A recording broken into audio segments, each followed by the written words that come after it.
संपूर्ण मराठवाड्यामध्ये 5 जून ते 12 जून या काळामध्ये शिवसेना उद्धव बाळासाहेब ठाकरे पक्षाच्या वतीनं शेतकऱ्यांचं जन आंदोलन उभा करण्यात आलेलं आहे। या आंदोलन नाव दिले क्या हुआ तेरा वादा।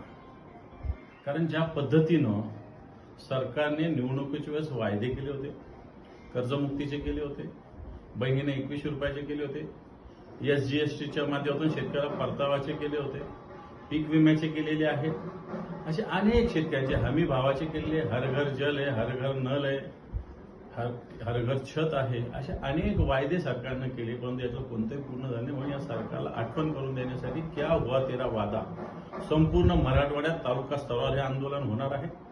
मी सगळ्या पदाधिकाऱ्यांना, शिवसैनिकांना आवाहन करेल की हे आंदोलन ताकदीनं करा आणि जनतेलाही आवाहन करेल की या आंदोलनात सहभागी व्हा। खऱ्या अर्थानं सरकारचा पर्दाफाश या निमित्तानं करायचं। हे सरकार शेतकरी विरोधात आहे आणि शेतकऱ्यांना न्याय देण्यासाठी आंदोलन शिवसेना उद्धव बाळासाहेब